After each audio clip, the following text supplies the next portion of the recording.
విద్యార్థి దశ నుంచే ప్రగతిశీల భావాలు కలిగిన నున్నా నాగేశ్వరరావు గారు పీడీఎస్లో పనిచేసి తదనంతర కాలంలో సిపిఎం పార్టీలో చేరి అంచెలంచెలుగా ఎదుగుతూ సిపిఎం జిల్లా కార్యదర్శిగా బాధ్యతలు నిర్వహిస్తున్నారు. వారు మనతో ఉన్నారు. ఇప్పుడు నున్నా నాగేశ్వరరావు గారు వారితో మాట్లాడే ప్రయత్నం చేద్దాం. బోనాల పండుగ జోర్దార్గా చేయాలని ఆలోచన చేస్తున్నారా? అయితే కిసాన్ ఫ్యాషన్ మాల్ లా అద్రిపోయే ఆఫర్లున్నాయి. జోర్దార్గా షాపింగ్ చేయండి. సార్ చెప్పండి, సిపిఎం పార్టీ భవిష్యత్తు ఏంటి, ఎలా దీన్ని ముందు తీసుకెళ్తున్నారు? సిపిఎం పార్టీ నిరంతరం ప్రజల కోసం పనిచేసేటువంటి పార్టీ. అది కార్మిక వర్గ పార్టీ. రైతులు, కూలీలు, కార్మికులు, అట్లాగే మిగతా విద్యార్థులు, మహిళలు, నిరుద్యోగులు, అనేక రైతాంగ సమస్యలు నిరంతరం పనిచేసేది. ఇటీవల కాలంలో ఖమ్మం జిల్లాకు సంబంధించి విద్యా వైద్యం ప్రభుత్వ పాఠశాలల్లో, ప్రభుత్వ కళాశాలల్లో, అట్లాగే ప్రభుత్వ ఆసుపత్రుల్లో సౌకర్యాల గురించి కానీ, సిబ్బంది కొరత గురించి కానీ, ప్రజలకు మరింత నాణ్యంగా విద్యా వైద్యం అందించడానికి ఉన్న అవకాశాల మీద మేము దృష్టి పెట్టాం. దాదాపు అన్ని స్కూళ్ళు, ఆసుపత్రులన్నీ కూడా సర్వేలు చేస్తూ ఉన్నాం, అధికారుల దృష్టికి తీసుకెళ్తా ఉన్నాం. దీనిపైన పెద్ద ఎత్తున రాష్ట్ర వ్యాప్తంగా కూడా ఈ క్యాంపెయిన్ నడుస్తూ ఉంది. ఇటీవల సీఎంను కలిసినప్పుడు ఆయన చెప్పాడు, ఈ 2 రంగాలకు ప్రియారిటీ ఇస్తాము, మీరు మా దృష్టికి ఉంటే పట్టమని కూడా చెప్పాడు సమస్యలుంటే. అందుకే ఇవన్నీ ఇప్పటికీ అన్ని మండలాల్లో, జిల్లా స్థాయిలో నడుస్తూ ఉన్నాయి. ఇవన్నీ వచ్చిన తర్వాత దీన్ని జిల్లా అధికారులతో పాటు రాష్ట్రం దృష్టికి తీసుకెళ్ళి కూడా ప్రభుత్వ విద్యారంగాన్ని బలోపేతం చేయటం, ప్రభుత్వ వైద్య రంగాన్ని బలోపేతం చేయటం లక్ష్యంగా పెట్టుకున్నాం. అయితే ఇక్కడ ప్రభుత్వం ఇటీవల 24,000 పాఠశాలను మూసేస్తామని చెప్పి ప్రకటించారు. స్ట్రెంత్ తక్కువ ఉందని చెప్పి అంటున్నారు. తక్కువ ఉండడానికి కారణం ప్రభుత్వ విద్యారంగం పట్ల ప్రజలకు నమ్మకం కోల్పోయేలాగా గతం నుంచి అనుసరిస్తూ వచ్చిన విధానం వల్లనే ప్రజలు ప్రైవేట్ స్కూల్లో పంపుతూ ఉన్నారు. విశ్వాసం కలిగించి టీచర్ పోస్టు భర్తీ చేయడంతో పాటు అకామిడేషన్ ఏర్పాటు చేసి పిల్లలకు ట్రాన్స్పోర్ట్ కూడా ఏర్పాటు చేసినప్పుడు, అట్లాగే మిడ్ డే మీల్స్ లాంటి వాటిని పథకం సమగ్రంగా అమలు చేసినప్పుడు, లేదా మినీ రెసిడెంట్ స్కూల్గా మారితే ఇది బలోపేతం అవుతుందని చెప్పాము. దానికోసం ప్రయత్నం చేస్తున్నాం. గ్రామస్థాయి నుంచి మీ సిపిఎం బలోపేతానికి ఎటువంటి చర్యలు తీసుకుంటున్నారు? గ్రామస్థాయిలో ప్రధానంగా రైతాంగ సమస్యల మీద, రైతుల ఇప్పుడు గతంలో పంట ధాన్యం కొనుగోలు సమస్య మీద, డబ్బులు రాని సమస్య మీద, మార్కెట్ ధరల గురించి, మద్దతు ధరల గురించి అనేక ఉద్యమాలు చేశాం. అట్లాగే వ్యవసాయ కార్మికుల సమస్యల మీద, ప్రత్యేకించి ఉపాధి హామీ సమస్య ఉంది. ఉపాధి హామీ సమస్య గతంలో వామపక్షాలు ఒత్తిడి చేసి యూపీఏ ప్రభుత్వం ఉన్నప్పుడు తెచ్చిన పథకం ఇది. దీన్ని క్రమంగా బీజేపీ వచ్చిన దగ్గర నుంచి పథకాన్ని నీరుగారుస్తూ కేటాయింపులు తగ్గిస్తూ వచ్చారు. ఇటీవల దాని పేరు కూడా మార్చారు. పథకంగా అదొక చట్టం చేసినటువంటిది. అది ఆ చట్టాన్ని మార్చేసి ఇప్పుడు అదొక సంక్షేమ పథకంగా స్కీమ్గా మార్చారు. పైగా గతంలో 100% నిధులు కేంద్ర ప్రభుత్వం ఇచ్చేది, ఇప్పుడు 40% నిధుల్ని రాష్ట్రం ఇవ్వాలి, రాష్ట్రం ఇస్తేనే కేంద్రం ఇస్తుందని చెప్పి కండిషన్తో తీసుకొచ్చారు. ఇది రాష్ట్రాలకు ఇప్పటికే ఆర్థికంగా అప్పుల్లో ఉన్న రాష్ట్రాలు ఇచ్చే అవకాశం లేదు. రాష్ట్రాలు ఇవ్వవు కాబట్టి ఇది ఒక సాగ్గా చూపెట్టి కేంద్రం కూడా ఈ పని ఇచ్చే అవకాశం లేకపోతే కోట్లాది మంది గ్రామీణ పేదలు, వ్యవసాయ కార్మికులు నష్టపోతారు. కాబట్టి దీనికోసం ఇప్పటికే ఈ పథకాన్ని, ఈ స్కీమ్ రద్దు చేయాలి, ఈబీజీ రామజీని రద్దు చేయాలి, ఉపాధి హామీ చట్టాన్ని కొనసాగించాలని చెప్పి గల్లీ నుంచి ఢిల్లీ దాకా అనేక ఉద్యమాలు నిర్వహించాం. రేపు వచ్చేటువంటి నవంబర్లో పెద్ద ఎత్తున ఢిల్లీలో కూడా ఈ కేంద్రం ఒత్తిడి పట్టడం కోసం దేశవ్యాప్తంగా దీని మీద భారీ పార్లమెంట్ మార్చి కూడా నిర్వహించబోతున్నాం. జిల్లాలో అనేక సమస్యలు ఉన్నాయి. ఎటువంటి ఉద్యమాలు చేయబోతున్నారు రానున్న రోజులు? ఖమ్మం జిల్లాలో ప్రధానంగా ఇప్పుడు కౌలు రైతుల సమస్య ఉంది. దాదాపు రైతాంగంలో 40% పైగా కౌలు రైతులు వచ్చారు. వాళ్ళకి ఎటువంటి గుర్తింపు కార్డులు లేవు, వాళ్ళకి ఎటువంటి సబ్సిడీలు రావు, బ్యాంకు రుణాలు రావు, రుణమాఫీ రాదు. వాళ్ళ ధాన్యం అమ్ముకోవడానికి, పంటలు అమ్ముకోవడానికి కూడా అవకాశం లేని పరిస్థితి కూడా ఉంది. దీని మీద గతంలో 2010 కంటే ముందు ఉమ్మడి ఆంధ్ర రాష్ట్రంలో సిపిఎం పార్టీ ఆధ్వర్యంలో రైతులను కూడగట్టి పెద్ద ఎత్తున ఉద్యమం చేశాం. ఆనాడు రఘువీరారెడ్డి గారు వ్యవసాయ శాఖ మంత్రిగా ఉన్నాడు. ప్రభుత్వం అంగీకరించి గుర్తింపు కార్డులు ఇచ్చింది రైతులకి. గుర్తింపు కార్డులతో పాటు రుణాలు కూడా ఇచ్చారు. రాష్ట్రం విడిపోయిన తర్వాత గత ప్రభుత్వం దీన్ని పట్టించుకొని చాలా ఉద్యమాలు చేశాం, ఇతరులు కూడా చేశారు.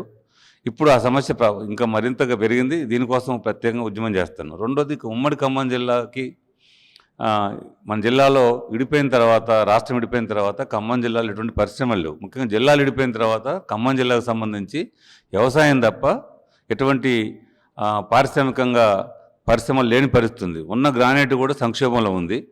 అందుకనే వ్యవసాయం అభివృద్ధి కావాలంటే నీటి సౌకర్యం కావాలి. కృష్ణా వాటర్ గ్యారెంటీ లేదు. కాబట్టి గతంలో తమ్మినేని గారి నాయకత్వంలో 2003లో మహాప్రస్థాన పాదయాత్ర ద్వారా దుమ్ముగూడెం ప్రాజెక్టు కోసం 2600 కిలోమీటర్లు ఆయన యాత్ర చేశాడు. తర్వాత పెద్ద ఎత్తున ఉద్యమాలు చేశాం. రాజశేఖర రెడ్డి గవర్నమెంట్ 2005 డిసెంబర్ 31న దుమ్ముగూడెం ప్రాజెక్టును మంజూరు చేస్తూ శంకుస్థాపన చేశారు. ఆ తర్వాత ప్రభుత్వం పట్టించుకోలేదు. మళ్ళీ నిధుల కోసం పోరాటం చేశాం. హైదరాబాద్ దాకా పాదయాత్ర పెట్టాం, కొన్ని నిధులు కేటాయించారు. ఆ తర్వాత మళ్ళీ ఒక 1500 మంది రైతులతోటి మహారైతు పాదయాత్ర నిర్వహించాం. మళ్ళీ మధ్యలో కొన్ని నిధులు ఇచ్చారు. ఇప్పుడు 104 కిలోమీటర్లు ప్రధాన కాలువ పూర్తయింది. తర్వాత ఆగిపోయింది అది. ప్రస్తుతం దాన్ని జోగిరపాడు నుంచి ఏనుకూరు మధ్యలో 10 కిలోమీటర్లు రాజీవ్ కెనాల్ తీసి తాత్కాలిక నీళ్ళు కిందకి వదులుతూ ఉన్నారు. నిన్ననే మేము మొత్తం పర్యటన కూడా చేశాం. ఇంకా కనీసం 10,000 కోట్లు కేటాయించాల్సిన అవసరం ఉంది. ప్రారంభంలో 2,000 కోట్ల ప్రాజెక్ట్ ఇది. సకాలంలో పూర్తయి ఉంటే 2,000 కోట్లతో కంప్లీట్ అయ్యేది. ఇప్పుడు అది 20,000 కోట్లకు వచ్చింది. ఇప్పుడు 10,000 కోట్లు ఖర్చు పెట్టారు. ఇంకా 10,000 కోట్లు కేటాయించలేదు. మొన్న బడ్జెట్లో 350 కోట్లు కేటాయించారు. ఇది ఏమోలో సరిపోదు. అందుకే ప్రభుత్వం దృష్టికి తీసుకురావడం కోసం, ఒత్తిడి పెంచడం కోసం మేము అట్లా గోదావరిలో సీతమ్మ సాగర్ ప్రాజెక్టు పూర్తి కాలే, మాది సగమే పూర్తి ఆగింది. దాన్ని పూర్తి చేయాలి. ఈ పాలేరు దాకా ఈ కాలువను పూర్తి చేయాలి. తక్షణం చేసే డిమాండ్ ఏంటంటే ఇప్పుడు 104 కిలోమీటర్లు ఏదైతే కాలువ పూర్తయిందో ఈ పూర్తయిన మేరకైనా ఈ ప్రధాన కాలువ నుంచి ఫీల్డ్ ఛానల్స్ డిస్ట్రిబ్యూటరీ కాలువలు ఏర్పాటు చేయడం ద్వారా చెరువులు నింపొచ్చు. ఇప్పుడు ఖమ్మం జిల్లాలో, ఉమ్మడి జిల్లాలో ఇలా కరువు వచ్చింది. ఎల్నినో ప్రభావంతో తక్కువ వర్షపాతం నమోదైంది. పంటలు ఎండిపోతూ ఉన్నాయి. కనుక తక్షణం ఉన్న అవకాశాలను గోదావరిలో వాటర్ వెళ్ళిపోతుంది కాబట్టి ఉపయోగించుకోవడానికి ఇది చేయాలని చెప్పి మేము ఒత్తిడి చేసాం. ఇప్పటికే 1-2 చోట్ల ప్రభుత్వం ప్రయత్నం చేస్తూ ఉంది. కొత్తగూడెం జిల్లాలో ఉపయోగించాలి. అట్లాగే ఎన్ఎస్పికి లింకు చేశారు కాబట్టి ఏనుకూరు దాకా. ఖమ్మం జిల్లాలో అవకాశం ఉన్నంత మేరకు గరిష్ట స్థాయిలో నీళ్ళని ఉపయోగించాలని చెప్పేసి మేము ఒత్తిడి పెడతా ఉన్నాం. ప్రభుత్వం స్పందించకపోతే రైతులను కూడగట్టి ఉద్యమం కూడా చేసే ప్రయత్నం చేస్తాం. ప్రస్తుతం కాంగ్రెస్ పాలనపై మీ అభిప్రాయం ఏంటి? కాంగ్రెస్ ప్రభుత్వం మాటలు ఎక్కువ, చేతలు తక్కువ ప్రభుత్వంలాగా మారిపోయింది. అది వాళ్ళు చాలా వాగ్దానాలు చేసి 6 గ్యారెంటీలు ఇచ్చారు. దాదాపు అనేక వాగ్దానాలు, అనేక హామీలు ఇచ్చారు. కానీ వాళ్ళు ఏ ఒక్క పథకాన్ని సక్రమంగా అమలు చేయలేదు.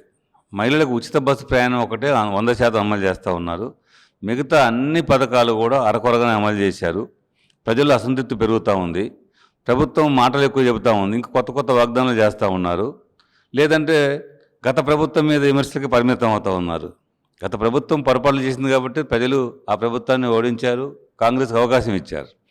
ఇక 3 ఏళ్ల తర్వాత కూడా అదే మాట చెబితే ప్రజలు విశ్వసించే పరిస్థితి లేదు. కాబట్టి ప్రభుత్వం ఏమైనా సరే ప్రయారిటీ ఇచ్చి ముఖ్యంగా చేసిన 6 గ్యారెంటీలు అయితేనే వాటిని అమలు చేయాలి. కౌలు రైతులకు డబ్బులు ఇస్తామని చెప్పారు. వ్యవసాయ కూలీకి 12,000 రూపాయలు ఇస్తామని చెప్పారు. 2,500 మహిళలకు ఇస్తామని చెప్పారు. 4,000 పెన్షన్ చెప్పారు. 4,000 కాదు 2,000 కూడా అందరికి ఇవ్వని పరిస్థితి ఏర్పడింది. రుణమాఫీ సంపూర్ణంగా చేయలేదు. అట్లాగే ఇందిరమ్మ పథకం కూడా 1-2 దఫాలు పెట్టారు, కానీ ఇవి కూడా ఇంకా సమగ్రంగా బిల్లులు రావటం లేదు. ఇవన్నీ కూడా సమస్యలు ఉన్నాయి. అన్నిటికన్నా ముంచి ఇప్పుడు ఎల్నినో వచ్చింది. తెలంగాణ రాష్ట్రంలో నీళ్లు ఉపయోగించుకోవాలి. కాళేశ్వరం ప్రాజెక్టు మీద దాదాపు 80 నుంచి 1,00,000 కోట్లు ఖర్చు పెట్టారు. ఆ నీళ్లు ఉపయోగించుకోవడంలో ప్రభుత్వం వైఫల్యం చెందుతూ ఉంది. గత ప్రభుత్వం మీద నిందలు వేసుకుంటూ, అయితే ఆరోపణలు చేసుకుంటూ కాలం వెలిపించే కంటే కూడా ఆ నీళ్లు ఉపయోగించుకుంటే ఎల్నినో వచ్చినా కూడా తెలంగాణలో కరువులు నివారించుకోవచ్చు. సీతారామ కానీ, దేవాదులు కానీ, అట్లే కాళేశ్వరం కానీ దీన్ని సమగ్రంగా ఉపయోగించుకుంటే గోదావరి నీళ్ళని తెలంగాణలో ఎల్నినోను ఎదుర్కొనే అవకాశం ఉంది. ఆ పని చేయటం లే. అందుకే ప్రభుత్వం ఇదే వరవడి కొనసాగితే రేవంత్ రెడ్డి గారు చెబుతా ఉన్నాడు, ఇప్పుడే కాదు ఇంకొచ్చే 10 సంవత్సరాలు కాంగ్రెసే ఉంటుందని చెప్పండి. తనే ముఖ్యమంత్రి అంటా ఉన్నాడు. మరి ముఖ్యమంత్రి తను ఉండాలన్నా, కాంగ్రెస్ రావాలన్నా ప్రజలకు ఇచ్చిన వాటిని అమలు చేయకపోతే ఇంటికి పంపించడం ఖాయం. గతంలో 3 ఎమ్మెల్యేలు ఉండేవారు మీకు. ఇక్కడ కూడా చైర్మన్గా చిర్రావురి గారితో పాటు అఫ్రోజ్ సమీనా గారు చేశారు. ఈ ఇటీవల కాలంలో 3-2 కార్పొరేటర్లకే పరిమితం అయ్యారు. దీన్ని మీరు ఎలా చూస్తారు? అంటే ఇప్పుడు ఎన్నికల రాజకీయాలు చాలా మార్పులు వచ్చినాయి. గతంలో మేము ప్రజా ఉద్యమాలు చేసాం, ప్రత్యర్థుల్ని రాజకీయంగా ఎదుర్కొనే వాళ్ళం. ఇప్పుడు ప్రత్యర్థులంతా కూడా ప్రధానంగా ఈ ప్రాంతీయ, జాతీయ, ఉద్యోగ పార్టీలన్నీ కూడా డబ్బు చుట్టూ రాజకీయాలు తీసుకొచ్చాయి. ఎన్నికలని డబ్బుమయం చేశారు.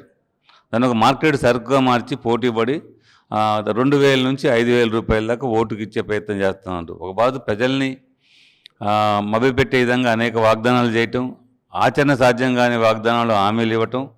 రెండో వైపున డబ్బులు పంపిణీ చేయటం. దాదాపు దాంతోపాటు మరొకటి ఏంటంటే ప్రజల్ని కులాల వారీగా, మతాల వారీగా, ప్రాంతాల వారీగా, లేదా అయోధ్య రావణ్ణి కూడా రాజకీయాల్లో పట్టుకొచ్చి ఇటు రాజకీయం చేస్తున్న పరిస్థితుల్లో ఇలాంటి పనులు కమ్యూనిస్టులు చేయలేం. ప్రాంతాలను రెచ్చగొట్టలేము, కులాలను రెచ్చగొట్టలేము, మతాలను రెచ్చగొట్టలేము.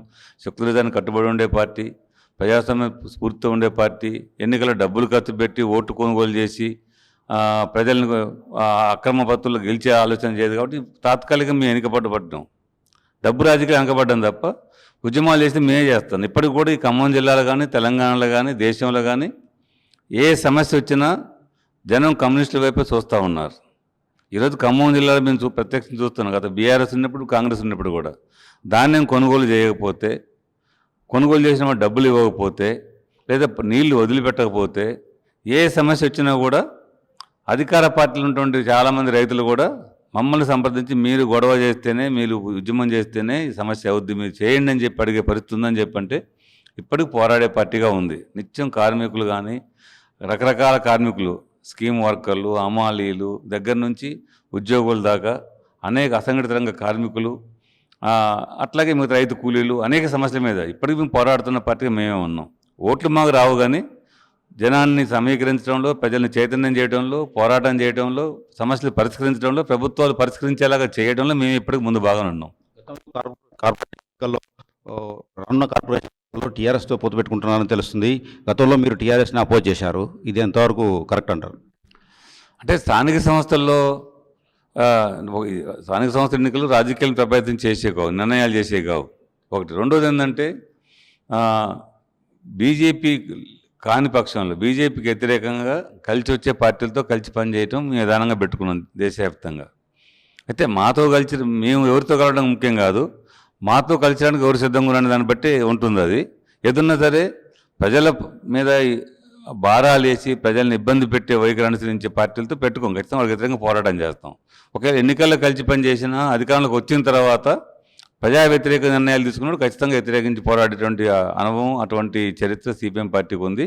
ఇప్పుడు ఇంక ఎన్నికలు రాలేదు కాబట్టి ఎన్నికలు వచ్చిన దాన్ని బట్టి కాంగ్రెస్ వైఖరి ఏంటి, బీఆర్ఎస్ వైఖరి ఏంటి దాన్ని బట్టి నిర్ణయం తీసుకుంటాం. కేంద్రంలో ఉన్న బీజేపీ పాలన మీరు ఎలా చూస్తారు? కేంద్రంలో ఉన్న బీజేపీ ప్రభుత్వం ఒక రకంగా నిరంకుశ ప్రభుత్వంగా మారిపోయింది. గత 12 సంవత్సరాలుగా ఈ దేశంలో ప్రజాస్వామ్యాన్ని కూని చేస్తూ వచ్చారు. నరేంద్ర మోడీ ప్రభుత్వం గత 14 మంది ముఖ్యమంత్రులు 65 సంవత్సరాలు పరిపాలన చేస్తే వాళ్ళు చేసిన అప్పు 55 కోట్ల అప్పు, 55 లక్షల కోట్ల అప్పు చేశారు. కానీ 12 సంవత్సరాల్లో నరేంద్ర మోడీ గారు ఒక్కడే కేవలం ఆయన చేసినటువంటి అప్పు దాదాపు 150 లక్షల కోట్ల అప్పు చేశాడు. దేశం పెద్ద అప్పుల్లో కోరకపోయింది. రెండో వైపున ఈ 12 సంవత్సరాల కాలంలో ఎటువంటి ఒక భారీ నీటిపారుదల ప్రాజెక్టు కానివ్వండి, ఒక భారీ పరిశ్రమలు కానివ్వండి, లేదా ఉద్యోగాలు కల్పించేటువంటి, ఉపాధి కల్పించేటువంటి పరిశ్రమలు కానివ్వండి, ఏ ఒక్కటి చేయలేదు. దేన్ని ప్రియారిటీ ఇస్తున్నారు? కార్పొరేట్ల అభివృద్ధికి ప్రియారిటీ ఇస్తూ ఉన్నారు. దానికి అనుకూలంగా నిర్ణయాలు, చట్టాలు పట్టుకొస్తున్నారు. వ్యవసాయ రంగాన్ని మొత్తాన్ని కూడా వాళ్ళకు ఒప్పచెప్పే ప్రయత్నం చేసి చట్టాలు పట్టుకొస్తే 13 మాసాల పాటు పోరాటం చేసి వాటిని రద్దు చేయగలిగాం.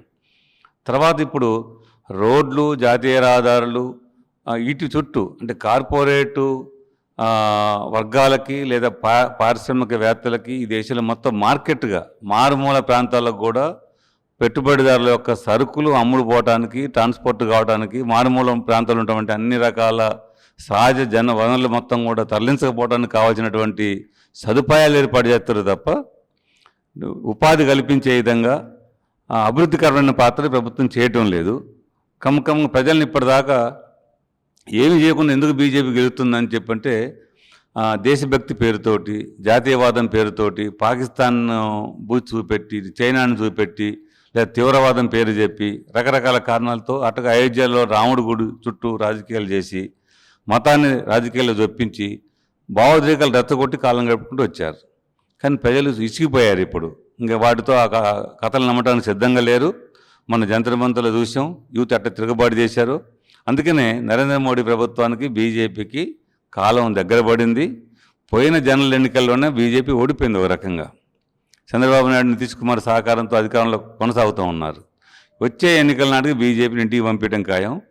మొన్న జంజీ ఉద్యమం ఏం చెబుతుంది? ఒక గట్టి సూచన బయటికి తెలియజేస్తూ ఉంది. ఏంటంటే బీజేపీ అధికారంలోకి రావడం ప్రధాన కారణం, పాత్ర పోషించింది మధ్యతరగతి వర్గం, అట్లాగే యూత్. ఆ 2 రకాల సెక్షన్లు ఈరోజు బీజేపీ పట్ల విశ్వాసం కోల్పోయారు. దేశవ్యాప్తంగా వచ్చిన మధ్యతరగతి మొట్టమొదటిసారిగా ముందుకు వచ్చిన 12 సంవత్సరాలుగా మిడిల్ క్లాస్ అంతా ఎప్పుడు బయటికి స్పందించలేదు, బాగా స్పందించారు. అట్లా యూత్ కూడా బాగా ముందుకు వచ్చారు. ఈ 2 సెక్షన్లు బీజేపీని అధికారంలో పట్టుకొచ్చే గతంలో ఆ 2 సెక్షన్లు బీజేపీని ఓడించడానికి సిద్ధపడుతున్నాయి. ఈ పార్టీ సీనియర్ నేత సామినేని రామారావు గారు హత్య జరిగి సంవత్సరం కావస్తుంది. దానిపై ఇంతవరకు ఎటువంటి క్లారిటీ లేదు. దీన్ని మీరు ఎలా చూస్తారు? 10 నెలలు కావస్తుంది. అక్టోబర్ 31 తారీఖు వస్తే దాదాపు సంవత్సరం పూర్తవుతుంది. దీనిపైన మేము చాలా రకాలుగా జిల్లాలో ప్రజాసమ్మితంగా చాలా ఆందోళనలు చేసాం, పోరాటాలు చేసాం, ముఖ్యమంత్రి దాకా తీసుకెళ్ళాం. ముఖ్యమంత్రి కూడా స్వయంగా సిట్ ఏర్పాటు హామీ ఇచ్చాడు, కానీ చేయటం లేదు. మా ఆందోళన ఫలితంగా ఇటీవల డీజీపీ ఖమ్మం వచ్చినప్పుడు 4 రోజుల్లో ఈ కేసును తెలుస్తామని చెప్పాడు. 4 రోజులు అయ్యేలోపు కొంతమంది బయట నుంచి సాంకేతిక నిపుణులు తీసుకొచ్చారు, మళ్ళీ విచారణ చేశారు. ఇంక ఇచ్చేని చెప్పలేదు. ఒకటి ఏంటంటే ఇక్కడ హత్య చేసి రాజకీయపరమైన హత్య. ప్రారంభం రోజు నుంచి పోలీసు అధికారులు అక్కడ డిప్యూటీ సీఎం ఉండు కనుక డిప్యూటీ సీఎం యొక్క ఒత్తిడి మేరకు, రాజకీయ ప్రాబల్యం మేరకు అసలు నేరస్తులను పట్టుకునే ప్రయత్నం చేయకుండా ఈ ప్రభుత్వం మొత్తం కుటుంబ సభ్యుల చుట్టే అనుమానాలు క్రియేట్ చేశారు, కుటుంబ సభ్యుల్ని వేధించారు. చివరికి కుటుంబ సభ్యులు హత్య చేయించారని, ఆయనకి ఏదో వ్యాపారాలు ఉన్నాయని, వ్యాపార భాగస్వాములని, రియల్ ఎన్ని కాగమ్మ కథలు, 7 రకాల కథలు చెప్పారు. ఆయనకి ఎటువంటి వ్యాపారం లేదు, అత్యంత నిజాయితీపరుడైన నాయకుడు. ఆయన 74 సంవత్సరాల వయసు, ఆయనకి ఎటువంటి బలహీనతలు లేవు, వ్యక్తిగత తగాదాలు లేవు, అప్పులు లేవు, వ్యాపారాలు లేవు. ప్రశాంతంగా ఆయన ఊళ్ళో ఉండి ఊరు అభివృద్ధికి పాటుపడుతున్న మనిషి, నిజాయితీ గల నాయకుడు. ఆయన పార్టీలు కూడా ఎటువంటి విభేదాలు లేవు. ఆయన్ని రాజకీయంగానే ప్రత్యర్థి వర్గం కాంగ్రెస్ పార్టీ పథకం ప్రకారం ఈ హత్య చేయించింది. వాళ్ళని పట్టించుకోకుండా అసలు నేరస్తులను వదిలిపెట్టి పోలీసులు చేసే విచారణ మొత్తం కూడా కాలయాపన తప్ప ఏం లేదు. మేము ఆ రోజు కూడా చెప్పాం, సీఎం చెప్పాం, నేను జిల్లా సిపితో మాట్లాడినని చెప్పి ఆయన హామీ ఇచ్చాడు. 3 సార్లు కూడా రివ్యూ చేసినని చెప్పాడు. ఆ సిపి చేయడానికి మేము చెప్పాం. ఏం చేయాలని అడిగితే మేము సిట్ ఏర్పాటు చేయాలని చెప్పంటే ఏర్పాటు చేస్తాను. సిట్ ఏర్పాటు చేయకుండా స్పెషల్ టీంలు ఏర్పాటు చేశారు, ఇంకా తేల్చలేదు. అందుకే కాంగ్రెస్ పార్టీ కాకుండా ఇంకెవరైనా కేసులో ముద్దాయిలు అయితే ఎప్పుడో దొరికేవాళ్ళు, పట్టుకునేవాళ్ళు. చూస్తున్నాం 24 గంటల్లో అనేక కేసులు ఛేదిస్తూ ఉన్నారు. సాంకేతిక పరిజ్ఞానం వచ్చిన తర్వాత ఇప్పుడు నేరస్తులను పట్టుకోవడం పెద్ద కష్టమైన పని కాదు పోలీసులకి.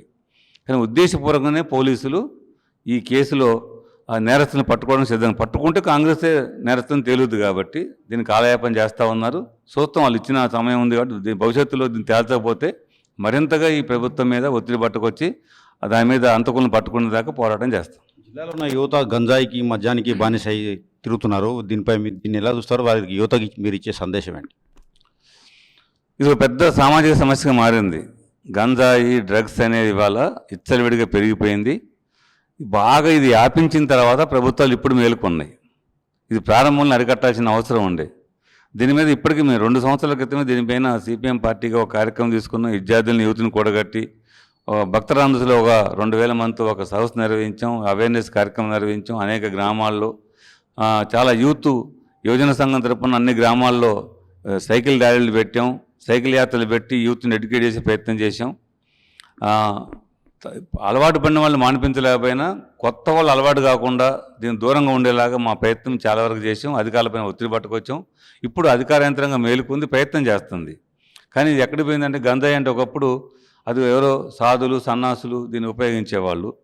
ఇది చివరికి అనేక రూపాల్లో వచ్చింది. ఇది గంజాయి తాగడమే కాకుండా అది దీంట్లో ఐస్ క్రీముల్లో లేదంటే ఈ చాక్లెట్లు కూడా కలిపి స్కూల్ పిల్లలకు కూడా అలవాటు చేస్తూ ఉన్నారు. స్కూల్ దగ్గర నుంచి యూనివర్సిటీల దాకా, మెడికల్ కాలేజ్, ఇంజనీరింగ్ కాలేజీల దాకా ఈ సమస్య బాగా పెరిగిపోయింది. చాలామంది యూత్ బలవుతూ ఉన్నారు.